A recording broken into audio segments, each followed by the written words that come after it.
My dear students of class 10A and 10B, welcome to my history and civics class. You know, already I have completed the syllabus of council. I have completed the teaching of all lessons as per the syllabus of council, as per the further revised syllabus of council. Now I have decided to revise all the lessons.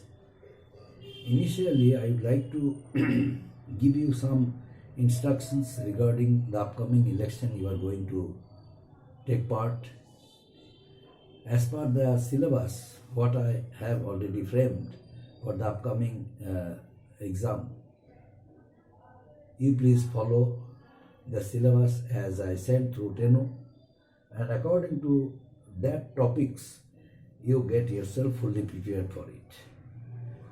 Today, I am going to discuss about lesson number 1, the First War of Independence. The First War of Independence.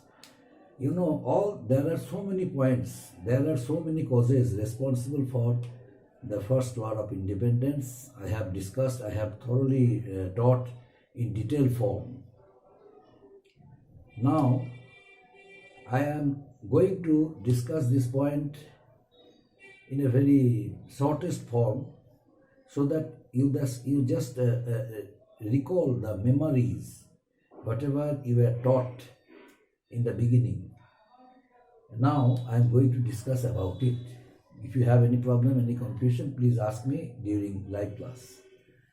Now, policy of annexation. Policy of annexation.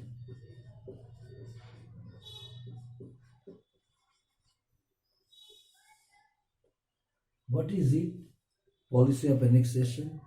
You know, there were a number of factors responsible, a number of causes responsible for the First War of Independence or the revolt of 1857.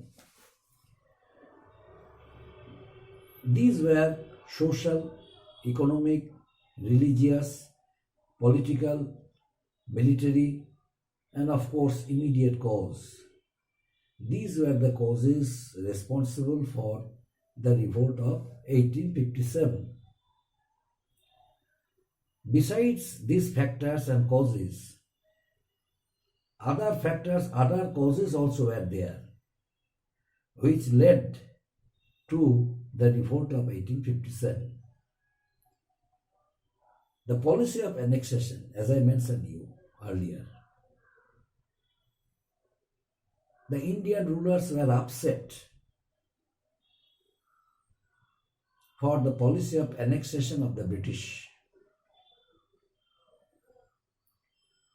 8 Indian states were taken over in 8 years under the doctrine of lapse of Lord Dalhousie. Secondly, the British government sent Indian soldiers overseas against their will, you know. The Indian soldiers considered crossing the sea was against their religious faith and belief, but they were forced to do so. Next point, I am going to discuss about it. Indian people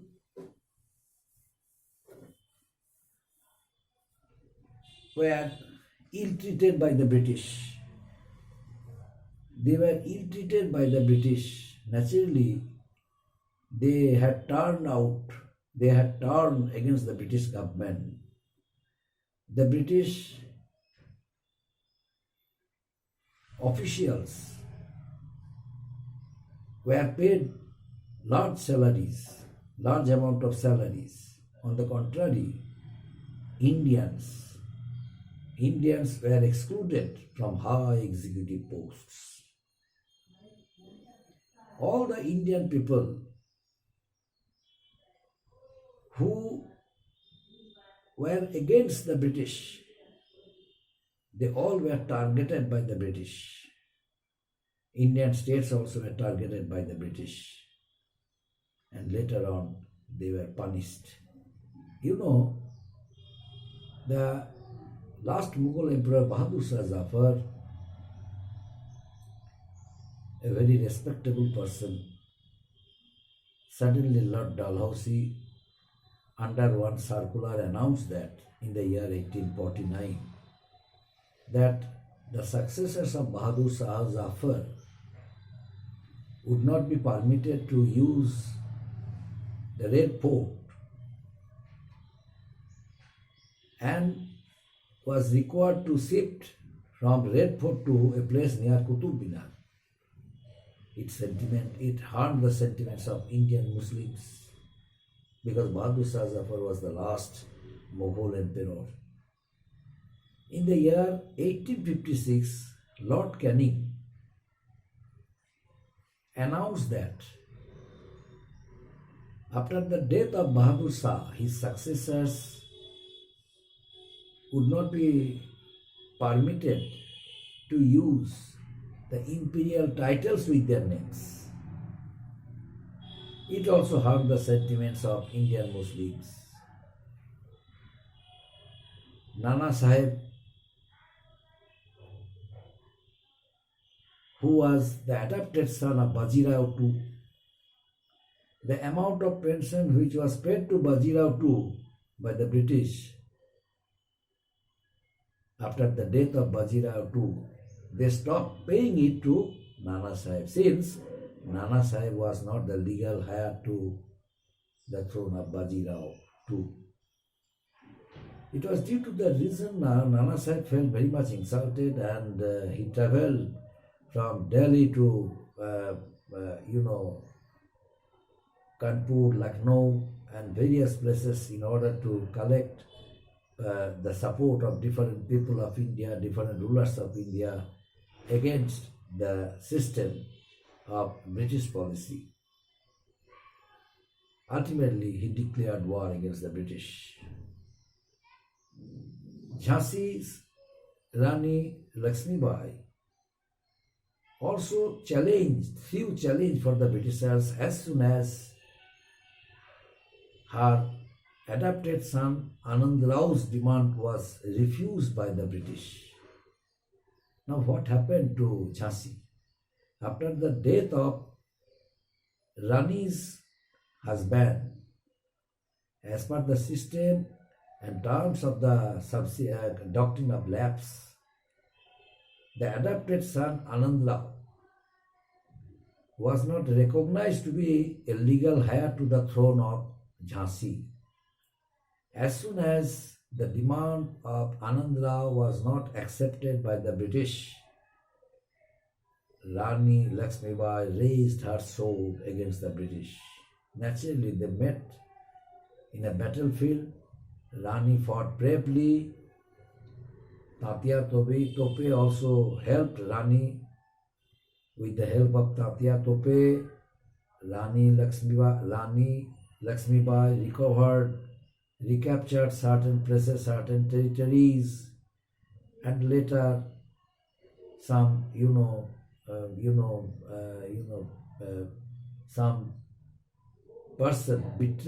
some persons of Jhansi betrayed against Rani and helped the British. And so Rani died while fighting against the British. And it is due to that reason a number of Indian states, they became very much aggressive towards the British government. Another important factor, the policy of racial discrimination.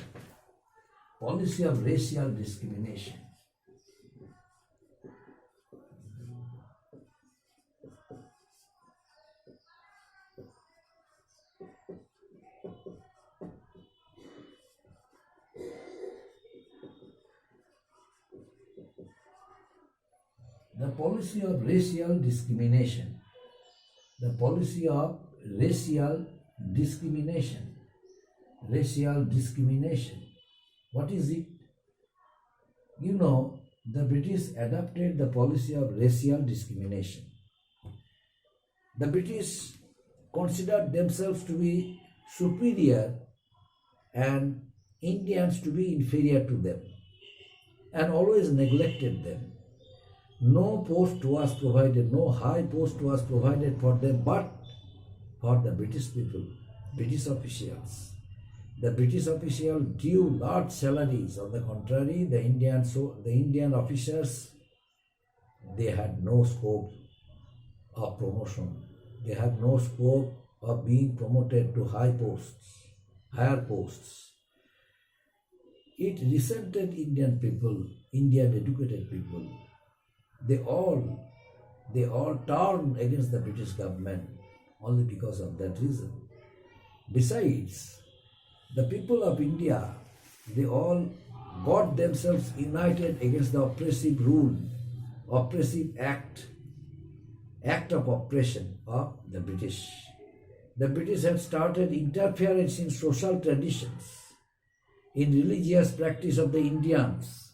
Indian Orthodox people grew offended only because of that reason. Although the intention of British was good, yet Indian Orthodox traditional people, Orthodox conservative people, they did not accept it to be a part of religious practices from their end, and hence they vehemently condemned that system, that act of practices of the Britishers. Besides, you know, the Indian soldiers were ill-treated by the British. They were abused by the British officers.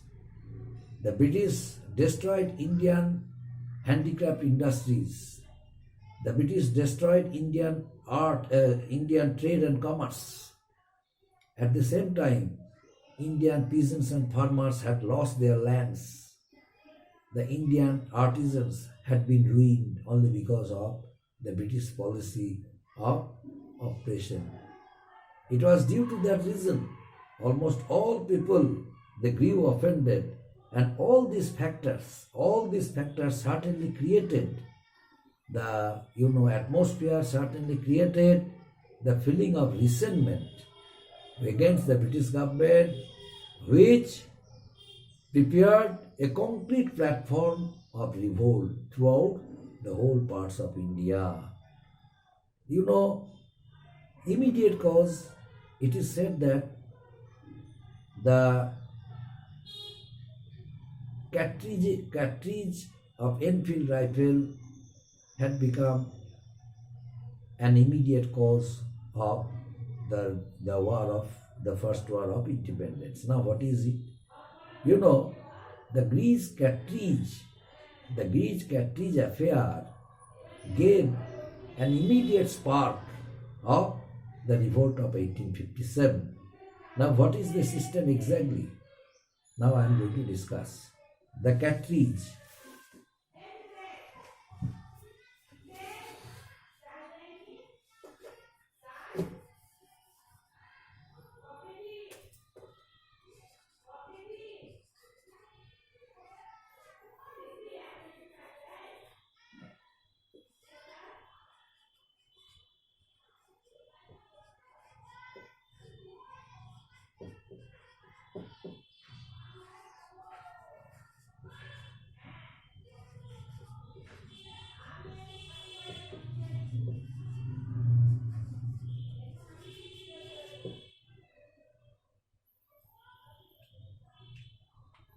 Greece cartridges of Enfield rifle. The British had introduced a new rifle named Enfield rifle, whose cartridges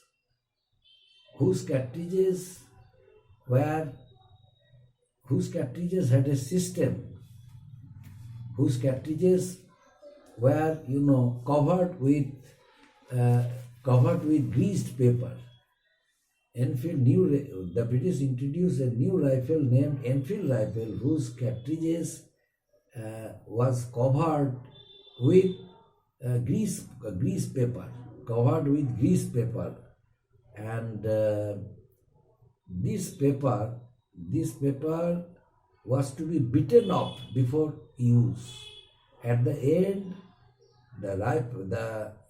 soldiers had to be beaten off.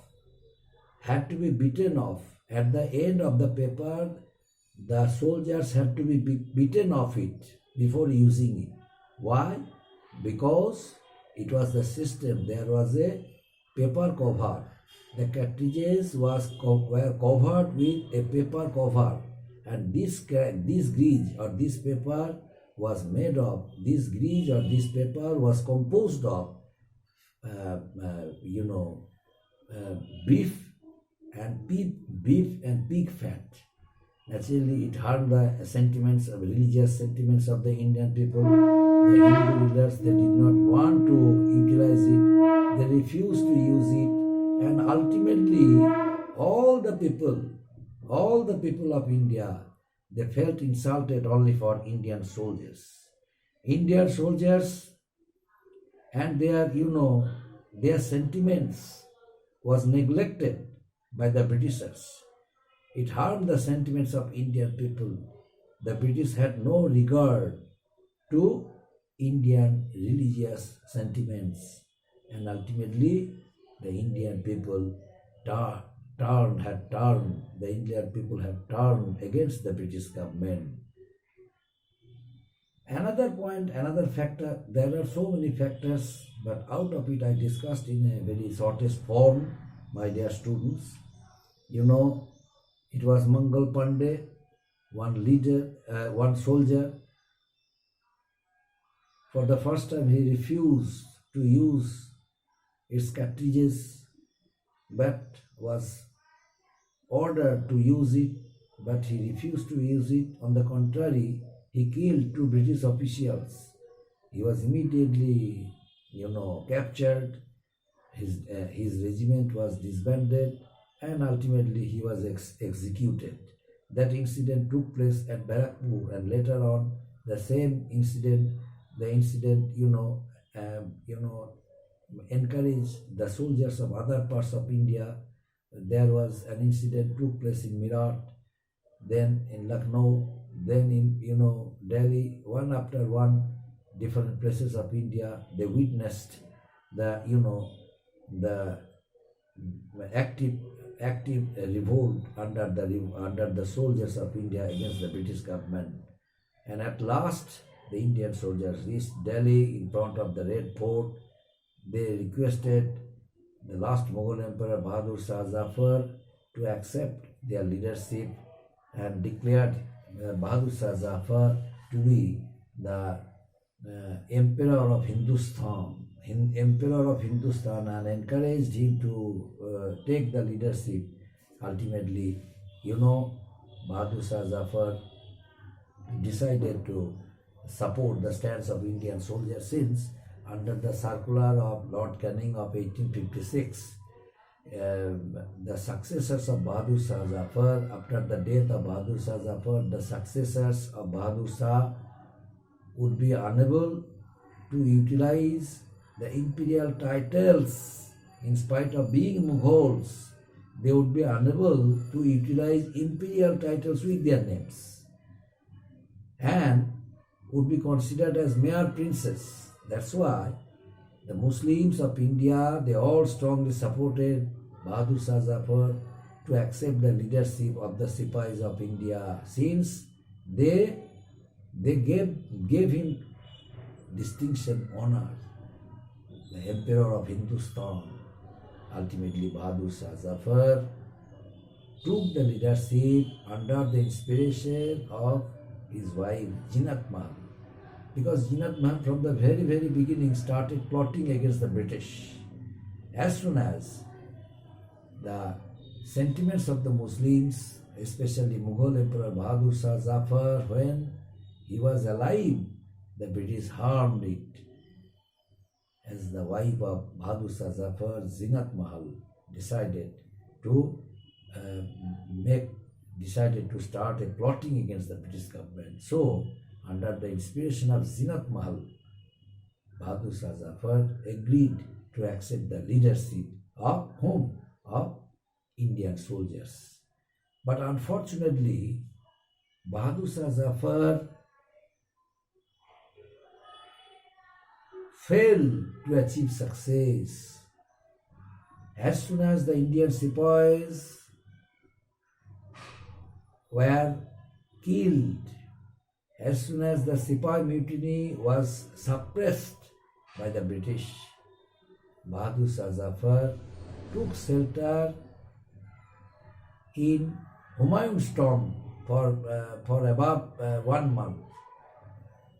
But one, traitor was there who betrayed, who disclosed the news of taking shelter into Humayun's tomb to the British. The British came to know from the traitor and arrested Bahadur Shah Zafar from there. And in front of Bahadur Shah Zafar, the British killed his 2 sons and 1 grandson. It was a great incident, my dear students, great sympathetic incident which happened to Bahadur Shah Zafar and his family. And for that reason, in Indian national movement, both the Hindus and Muslims join hands collectively in order to make the country free from the bondage of the British rule, my dear students. Some points also are there. I shall discuss it. I shall highlight all the points. I shall clarify all the points for your better understanding, better conveniences. And if you have any confusion, any problem, you please let me know. I shall help you. I shall make your doubts clear. Thank you.